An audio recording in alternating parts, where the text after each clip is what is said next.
Eh, pues el tema general que hemos estado disertando en estos domingos, la identidad, la identidad cristiana.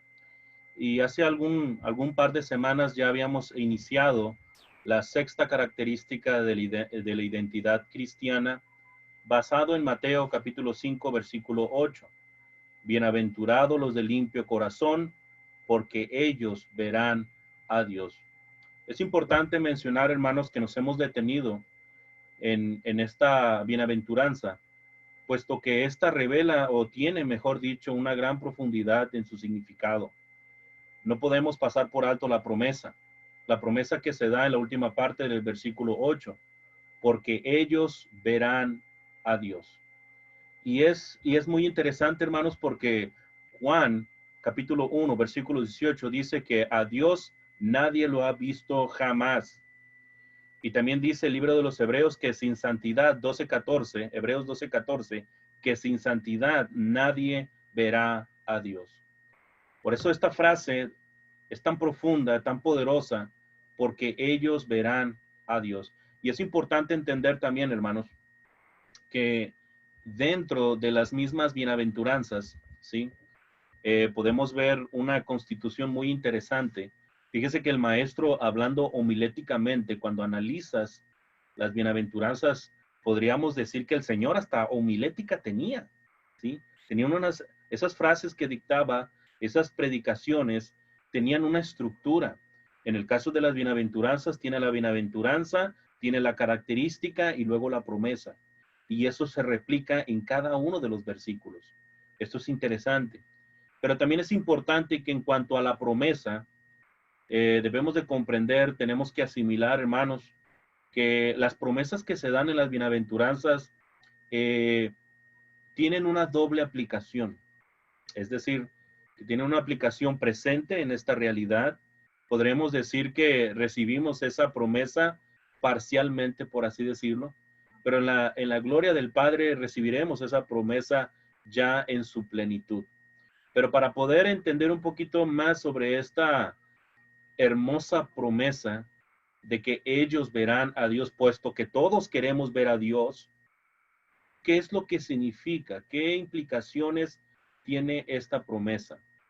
Ya lo dijimos anteriormente, lo vuelvo a repetir, esta sexta característica de la identidad cristiana es la limpieza del corazón. Y mencionamos, hermanos, que esta característica tiene, le dimos 4 enfoques, 4 direcciones. En primer lugar, nosotros vimos el concepto de la limpieza del corazón y dijimos que el concepto viene siendo una limpieza, una pureza que toca el centro de nuestro corazón, que toca el centro de nuestra personalidad. En segundo lugar, hermanos, también dijimos que el concepto de la limpieza de corazón es una limpieza, es una pureza que restaura el corazón a su estado original. Y ese es el primer enfoque que le dimos, el concepto.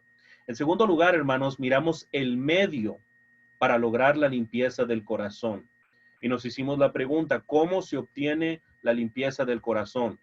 Y basado a lo que dice Juan capítulo 3, versículo 1 al 6, el medio por excelencia, por así decirlo, es el bautismo, hermanos. Es el bautismo. Y sabemos todo lo que implica o todo lo que precede al bautismo. ¿Por qué decimos esto? Porque el bautismo purifica el corazón. Dice Hechos 15:9, y ninguna diferencia hizo entre vosotros y ellos, purificando por la fe sus corazones. El bautismo purifica el corazón. El bautismo purifica el alma. Dice en la primera carta de Pedro 1:22, habiendo purificado vuestras almas por la obediencia a la verdad. Pero también purifica la conciencia. Obviamente que todos estos alma, corazón, conciencia, pues vienen siendo sinónimos, por así decirlo, y lo mencionamos para que no quede ninguna duda. El bautismo purifica la conciencia. Pero también, hermanos, mencionamos precisamente que después del bautismo nosotros debemos precisamente mantener y trabajar en esa pureza, trabajar en esa limpieza, trabajar precisamente en la santificación. Es ese camino que nos lleva a la santidad. ¿Y cómo lo podemos lograr? Puesto que seguimos cometiendo errores en nuestra vida. Si bien ya no practicamos el pecado, es decir, que el pecado no es un hábito constante en nosotros, porque ya hay una lucha, ya hay una conciencia de pecado. Para poder entender esto, lo dice la primera carta de Juan 1:7. Pero si andamos en luz, como Él está en luz, tenemos comunión unos con otros y la sangre de Jesucristo, su Hijo, nos limpia de todo pecado. Ese es el segundo enfoque que nosotros hablamos, el medio para lograr la limpieza del corazón. Y también mencionamos, hermanos, las evidencias que muestra una persona que tiene el corazón limpio, las evidencias que muestra el de limpio corazón. En primer lugar, mencionamos que una persona de limpio corazón va a tener un anhelo profundo por la santidad en pensamientos, motivaciones, actitudes, pero sobre todo en conducta. En segundo lugar, mencionamos que una persona de limpio corazón, un cristiano de limpio corazón, tendrá precisamente una conciencia plena de sus impurezas y de las batallas que yacen en su carne. Es decir, que cuando nosotros nos bautizamos, hermanos, vamos a tener una conciencia de la lucha que hay en nuestros propios cuerpos. Pero también, hermanos, en tercer lugar, ¿verdad? Una persona de limpio corazón tiene una preocupación constante por usar las herramientas que Dios nos dejó para trabajar en esa limpieza de manera constante. Mencionamos algunas herramientas, elementos, la palabra de Dios, la comunión, la oración, la predicación de la palabra, el canto, y podemos mencionar una gran lista que Dios nos ha dejado, la armadura de Dios en sí. Pero pasemos al cuarto enfoque, la promesa. Esa promesa, hermanos, Mateo 5:8 dice, bienaventurados los de limpio corazón, porque ellos verán a Dios. Hermanos, ¿cuál es el significado de esta promesa? Ese es el punto que queríamos llegar, por eso di todo este resumen. Hay algo muy importante que nos va a servir a manera de introducción. Y es entender, hermanos, que en nuestra vida cristiana, en nuestro diario vivir, nosotros tenemos luchas, como ya lo hemos mencionado anteriormente, y a veces no nos sentimos tan puros, a veces no nos sentimos tan limpios o tan santos.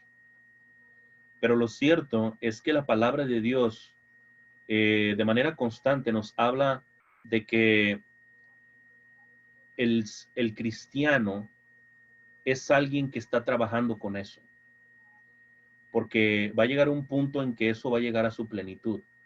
Es decir, para poder comprender esto, mire cómo dice Filipenses 1:6. Dice, estando persuadido de esto, que el que comenzó en vosotros la buena obra, ¿sí?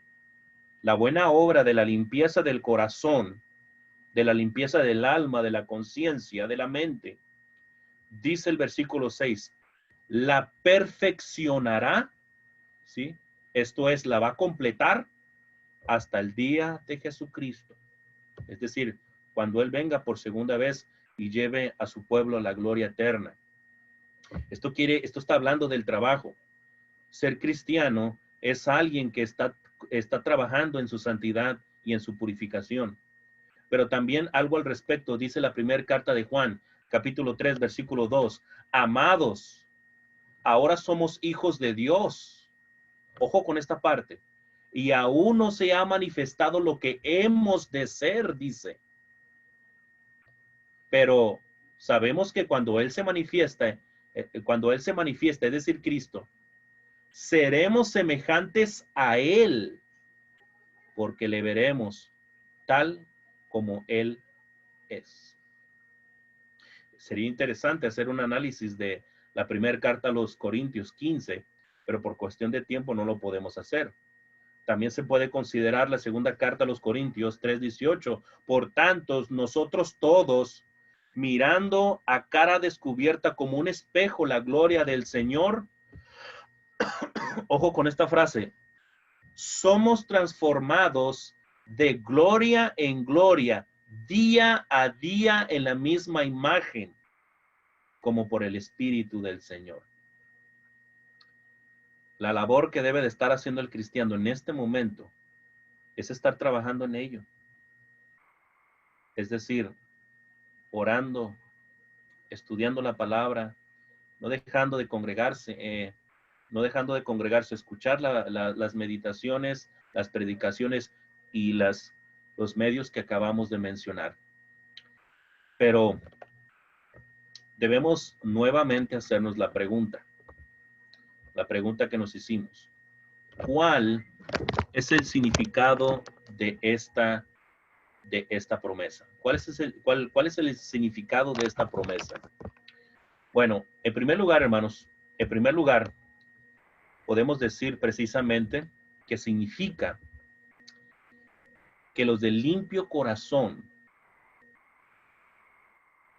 van a desarrollar una visión que antes no tenían. Repito, una persona, un cristiano, un creyente, alguien que ha obedecido el evangelio, desarrollará una visión que antes no tenía.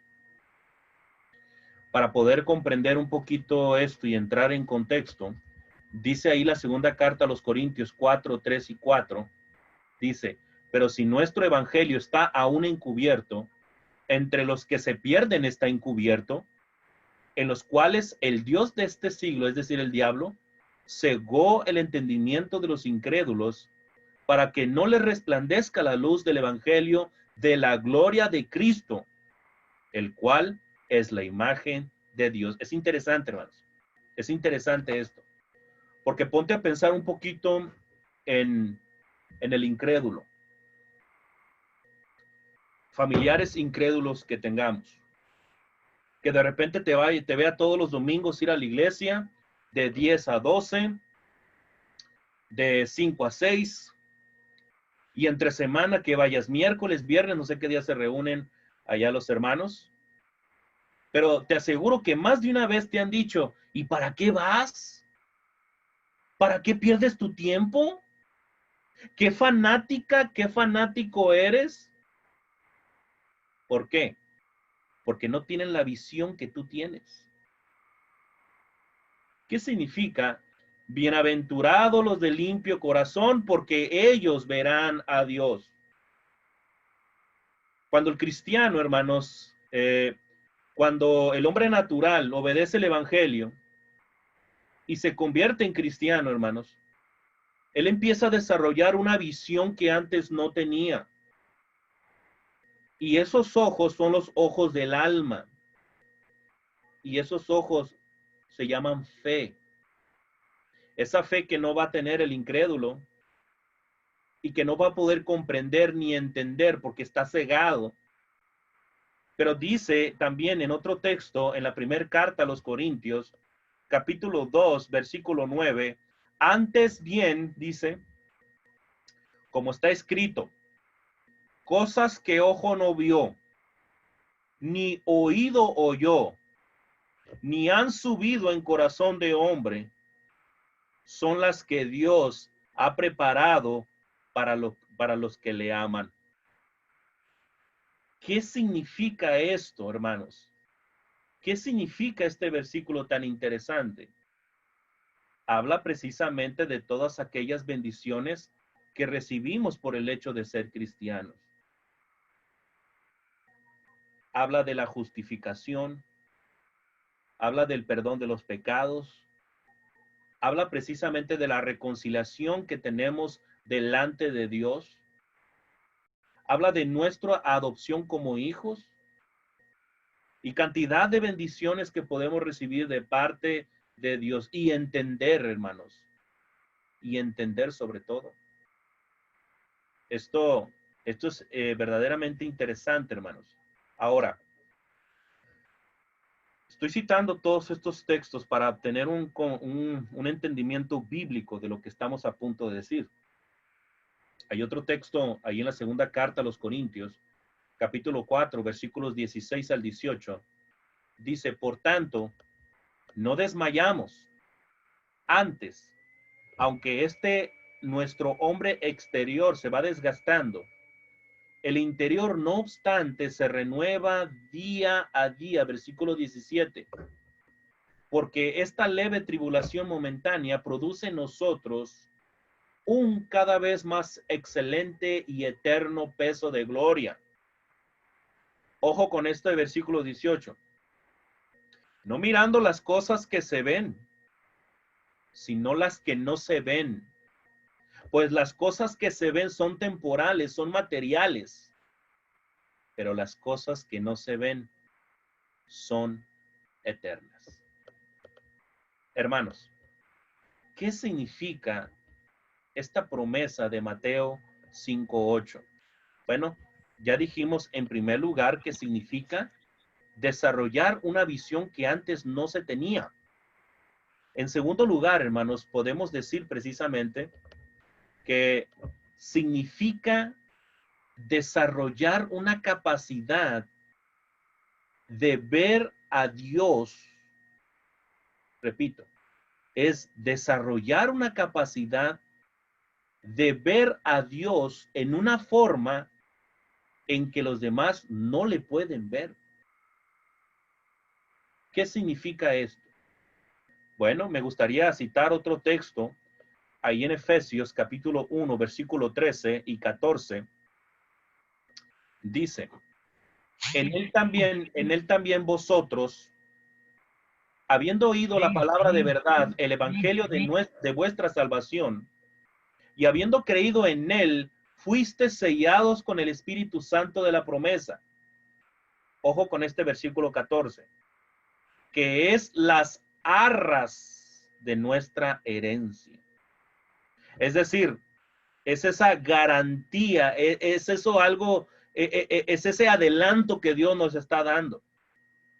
Dice que es las arras de nuestra herencia hasta la redención de la posesión adquirida para alabanza de su gloria. Esto es un tema muy profundo, hermanos, pero quiero enfocarlo en esta promesa.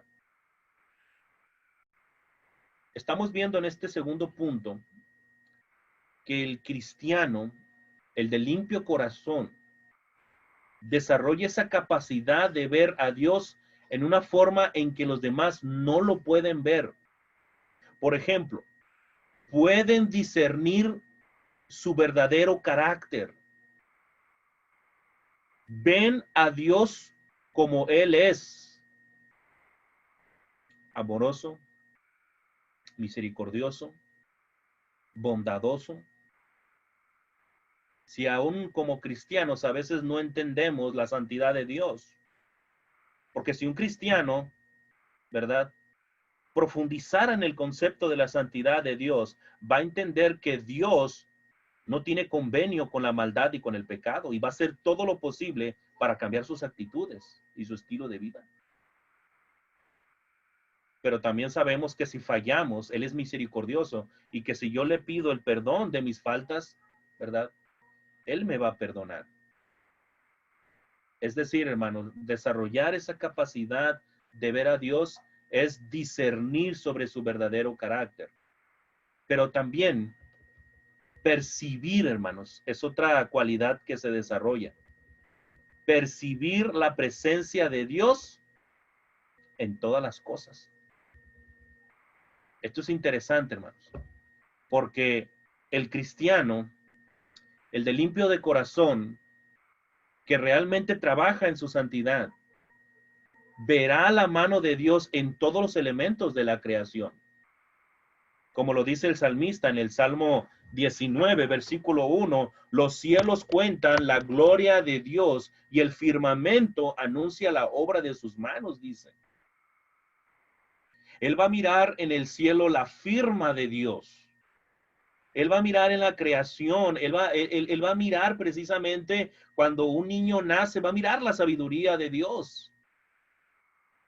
Él va a mirar a Dios en todos los elementos de la creación. Ahorita se cantaba El himno, el corito de Dios está aquí. Dios está aquí. Aleluya. Tan cierto como el aire que respiro, tan cierto como en la mañana se levanta el sol. Dice, si tan solo, hermanos, nos levantáramos en la mañana y observáramos el cielo azul, podemos ver y declarar de que existe un soberano creador todopoderoso. El cristiano, el de limpio corazón, va a ver, va a percibir la presencia de Dios en todas esas cosas. Por eso es bienaventurado. Pero no solamente en los elementos de la creación, también lo va a ver en su palabra. Cuando tú abres la Biblia, tú vas a ver a Dios.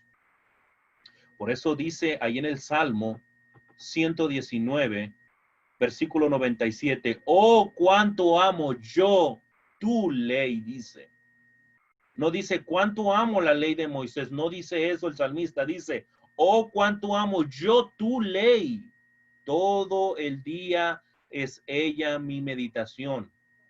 Y más adelante en el versículo 103 dice, cuán dulces son a mi paladar tus palabras, más que la miel a mi boca. Hermanos, no solamente es el discernir el verdadero carácter de Dios, no solamente es percibir la presencia de Dios en todas las cosas, sino que también pueden ver a Dios en todo lo que les ocurre. Todo lo que les ocurre, buenas y malas. Aunque hago una acotación, hay algunas calamidades que nos suscitan precisamente que son en virtud de los pecados cometidos. Sobre este tema vamos a excluir esa cuestión. Pero esta tercera cosa, que pueden ver a Dios en todo lo que les ocurre. Me gustaría citar un ejemplo que me llama poderosamente la atención. Los que estudiamos la Biblia y los que utilizamos diccionarios, comentarios, sabemos un famoso comentarista llamado Matthew Henry, un comentarista que ha comentado toda la Biblia desde el Génesis hasta el Apocalipsis, independientemente que no comparta la teología de Matthew Henry en algunos aspectos. Es interesante lo que le pasó alguna vez, hermanos. Una vez a Matthew Henry lo asaltaron y en su diario escribió lo siguiente. Fíjese, dice, escribe Matthew Henry, me siento muy agradecido con Dios. De hecho, tengo 4 cosas por las cuales estarle agradecido en cuanto a esto que me ha pasado, es decir, el asalto. Primero, le estoy agradecido porque es la primera vez que me asaltan. Segundo, porque me robaron la bolsa y no me quitaron la vida. Tercero, le estoy agradecido porque si bien se llevaron todo lo que tenía encima, esto en realidad no era mucho. Y cuarto, porque me robaron a mí y no fui yo quien robó. Hermanos, esta es una perspectiva de ver a Dios en todo lo que nos sucede. Porque es muy fácil, hermanos. Y digo en el buen sentido de la palabra, alabar a Dios cuando las cosas están bien. Pero cuando las cosas se tornan gris, curiosamente lo que se activa no es la fe, es la duda. Y esto es importante también considerarlo. Independientemente de lo que pase, tenemos que aprender a ver a Dios en todas las cosas, sean buenas o sean malas. Entonces, hermanos, es importante considerar, por ejemplo, dar precisamente una ilustración al respecto. Vamos a leer ahí en Hebreos, capítulo 11. Hebreos capítulo 11, versículo 27. Dice la palabra de nuestro Dios. Antes de dar la cita, quiero comentar lo siguiente. Usted sabe muy bien la historia de Moisés, de cómo liberó precisamente al pueblo hebreo, cómo los liberó precisamente del yugo de Faraón. Y sabemos la insistencia y el trabajo que hizo Moisés juntamente con Aarón, y sobre todo, pues era el representante de Dios en ese momento. Usted recuerda que al final Faraón determina soltarlos, y que cuando el pueblo hebreo iba saliendo y se topan con el Mar Rojo, y creemos que había alrededor de 600,000 personas, 600,000 hebreos, los que acompañaban a Moisés. Tenían por enfrente al Mar Rojo, pero Faraón ya había cambiado de opinión y venía precisamente con una armada totalmente para acabar con los hebreos. Imagínese en ese momento a un Moisés que se haya turbado por la situación. Tienes al mar enfrente, tienes a un ejército atrás de ti, pues no sé, si Moisés hubiera desviado su fe y les hubiera dicho a todos, ¿saben qué? Vámonos corriendo por los lados que tenemos. Pero sabemos la historia que Moisés no hizo eso. Hebreos capítulo 11, versículo 27 dice, por la fe, vamos a ponerle Moisés, por la fe Moisés dejó Egipto, no temiendo la ira del rey, porque se sostuvo como viendo al invisible. Él tenía fe en Dios. Moisés tenía esa fe de que Dios le iba a librar. Y vaya usted de qué forma. Abrió el mar de par en par y caminó el pueblo hebreo como si estuviera seco. Ese es el poder de nuestro Dios. Pero también quiero que consideres otro elemento. Me gustaría que consideres otro elemento. Lo que sucede particularmente cuando nosotros desviamos la mirada del invisible, cuando desviamos la mirada de nuestro Dios y las enfocamos en otras cosas. Considere usted lo que dice Mateo capítulo 14, versículo 22.